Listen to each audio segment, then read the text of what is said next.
तो हेलो बच्चों, आज मैं क्लास 10 पार्ट 3 दो चरों वाला रैखिक समीकरण युग्म के फॉर्मूला बहुत ही आसान तरीके से बताऊंगी। मैंने पहले ही आप लोग को शॉर्ट वीडियो में बता दिया है। तो आइए देखते हैं। रैखिक समीकरण का सामान्य रूप a1x plus b1y plus c1 बराबर 0 समीकरण 1 हो गया, तथा a2x plus b2y plus c2 बराबर 0 समीकरण 2 हो गया, जहां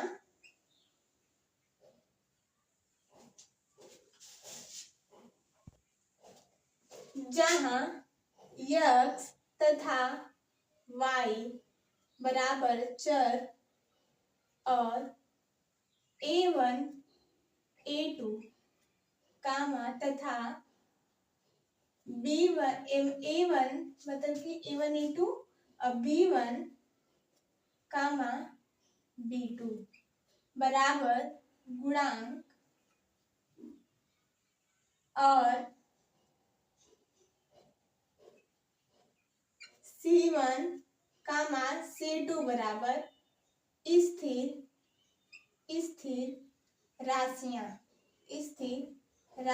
या फिर आप लोग बोल सकते हैं अचर या अथवा चरपद अचर पद। तो दो चरों वाला रैखिक समीकरण का सामान्य रूप a1x plus b1 plus c1 बराबर 0 और a2x plus b2y plus c2 बराबर 0 समीकरण 1 व 2 बन के तैयार हो गया हमारा, जहां x तथा y चर है और a1 a2 तथा b1 b2 गुणांक है और c1 व c2 स्थिर राशियां अथवा अचर पद हैं। तो आइए अब हम लोग देखते हैं दूसरा वाला। तो अब हम लोग दूसरा वाला पढ़ेंगे, जो हमारा है राशियों की स्थितियां। नंबर 1 पे हमारा आएगा एकमात्र हल। नंबर 1 पे एकमात्र हल।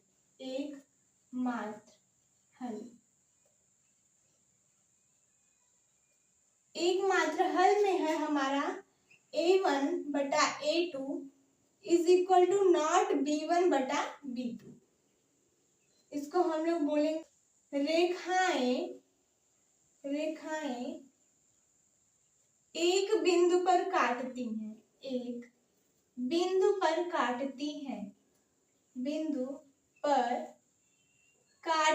हैं। जैसे कि ये एक रेखा है, दूसरी रेखा आ रही है, उसको यहीं पर एक बिंदु पर काटी है, तो इसी को हम लोग बोलेंगे एकमात्र हल। एकमात्र हल में क्या है, जब कोई एक रेखा दूसरी रेखा को सिर्फ केवल एक बिंदु पर काटती है, उसे ही एकमात्र हल कहते हैं। और दूसरा पढ़ेंगे कोई हल नहीं,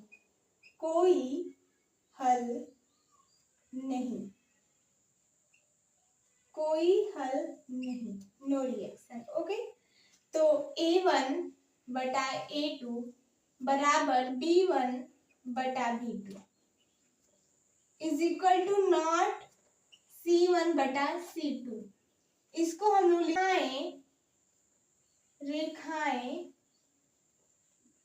रेखाएं समांतर होती हैं, अर्थात ये एक दूसरे को कभी नहीं मिलती है या फिर कहीं पर भी नहीं काटती हैं, तो रेखाएं समांतर होती हैं। तो कोई हल में नहीं है a1 बटा a2 बराबर b1 बटा b2 बराबर नहीं है c1 बटा c2 के। रेखाएं समांतर होती हैं, जैसे कि ये वाली रेखा इधर गई और इसी की ये रेखा इसके नीचे गई।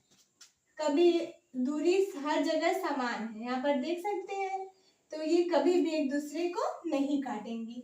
तो अब हम लोग पढ़ेंगे नंबर 10 हल।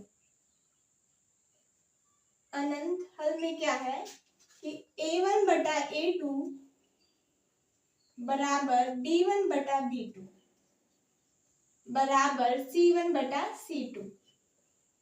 यहाँ पर हमें ये देखने को मिलता है कि जो रेखाएं हैं वो आपस में बराबर होती हैं। तो अब हम लोग लिखेंगे दोनों रेखाएं एक ही होती है, एक ही होती है। दोनों रेखाएं एक ही होती हैं। तो एक बार मैं आप लोग को जल्दी जल्दी बता देती हूँ कि दो चरों वाला रैखिक समीकरण का सामान्य रूप क्या है। a1x plus b1y plus c1 बराबर 0 तथा a2x plus b2y plus c2 बराबर 0, जहाँ x तथा y चर a a2 b1 b2 गुणांक हो गया, c1 व c2 अचर पद हो गए। राशियों की स्थिति ये तीन प्रकार की होती है, एकमात्र हल, कोई हल नहीं, अनंत हल, जिसमें रेखाएं एक बिंदु पर काटती हैं, रेखाएं समांतर होती हैं, रेखाएं एक ही होती है, मतलब ये रेखा जा रही है उसी के ऊपर से ये वाली भी जा रही है, ये दोनों रेखा आपस में मिल गई। तो अब हम लोग बोलेंगे दोनों रेखाएं एक ही हो गई। यही है हमारा तीसरा वाला। अब प्रतिस्थापन में होता क्या है आइए देखते हैं। प्रतिस्थापन में मैं आप लोग को 3 पॉइंट बताऊंगी। आइए देखते हैं पहला वाला। इसमें हमें पहले दिया रहता है कि प्रतिस्थापन में करना क्या है। तो प्रतिस्थापन में रहता है किसी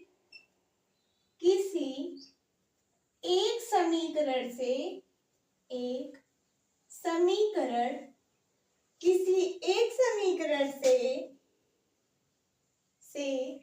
चर का मान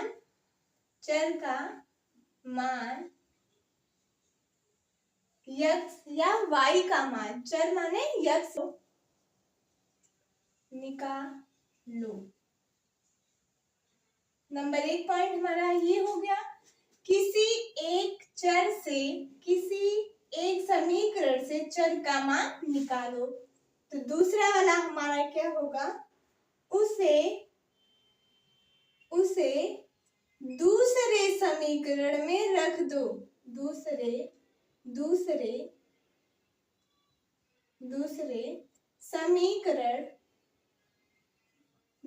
समीकरण में रख दो। और फिर तीसरा वाला क्या होगा, रख दो। तीसरा वाला हमारा होगा एक चर का मान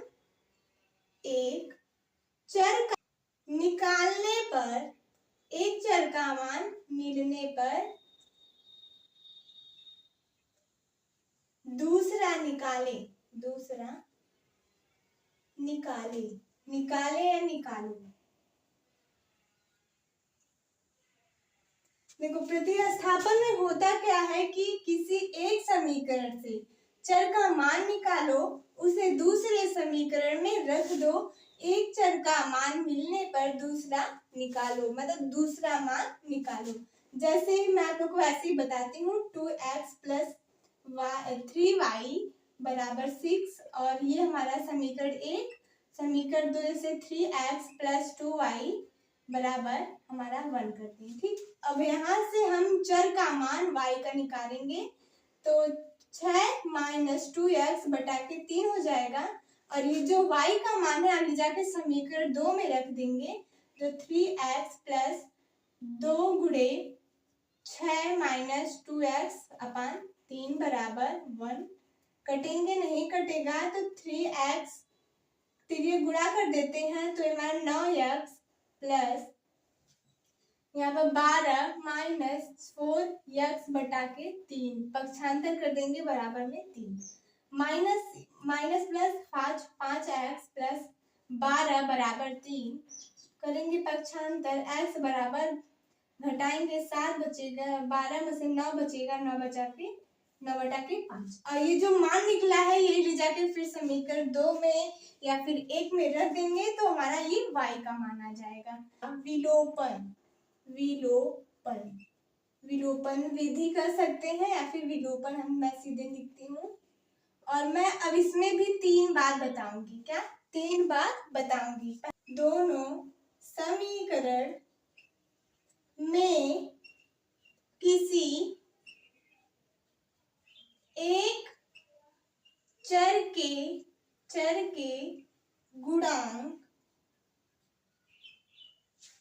बराबर करेंगे करेंगे। तो हमारा पहला वाला है दोनों समीकरणों से किसी एक चर का मान, किसी एक चर का गुणांक बराबर करेंगे। अब दूसरा हमारा है जोड़ या घटाव, जोड़ या घटाव करके चर, जोड़ या घटाव करके एक चर हटाओ मतलब काट दो। x वाला कटे तो x वाला काटो, y वाला कटे तो y वाला काटो। चर का मान निकालो। तो हमारा पहला है दोनों समीकरण में से किसी एक चर गुणांक बराबर करेंगे, जोड़ या घटाव करके उसमें से x वाला कटे या y वाला उसको काटेंगे, दूसरे चर का मान निकालेंगे। जैसे 2x + 3y बराबर 4 कर देते हैं, या पर 3x + 2y बराबर 1 कर देंगे। ये इसको हम लोग बराबर करेंगे, इसमें गुणा 3 से करेंगे, इसमें गुणा 2 से करेंगे, यहाँ पर 6 काट देंगे, फिर यहाँ पर हमारा कट पिट के आ जाएगा आंसर। 5 हमारा क्रॉस गुणन विधि।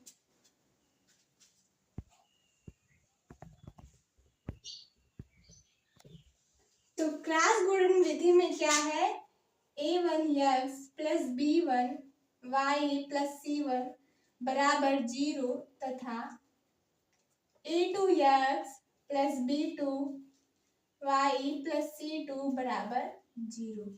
तो सूत्र हमारा बनेगा x/b1 × c2 - b2c1 बराबर y बटा में क्या बनेगा, c1a2 - c2a1 बराबर 1 बटा के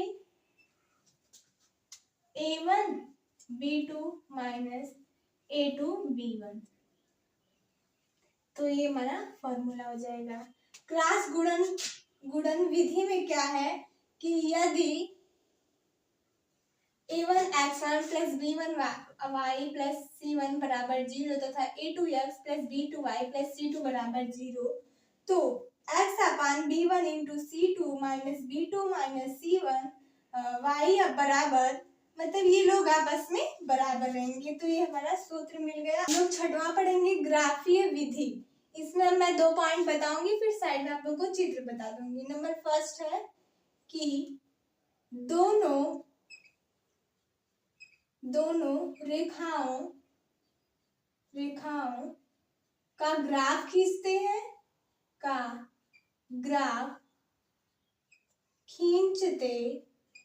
खींचते हैं। नंबर दूसरी पॉइंट है जहां दोनों रेखाएं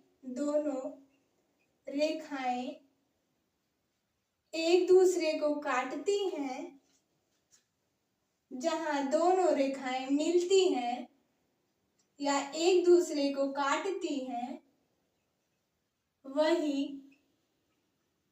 उनका हल होगा। तो जब दोनों रेखाओं का ग्राफ खींचते हैं, जहां दोनों रेखाएं मिलती हैं, वही उनका हल होगा।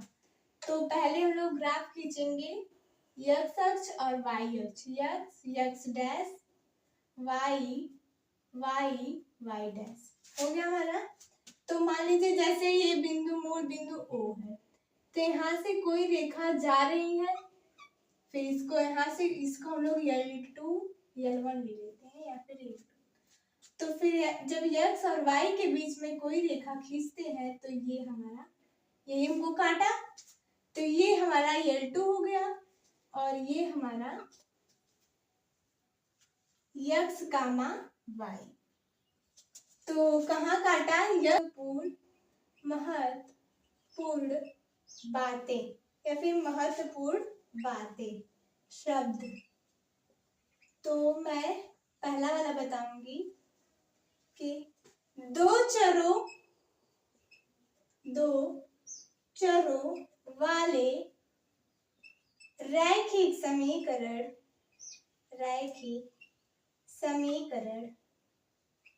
की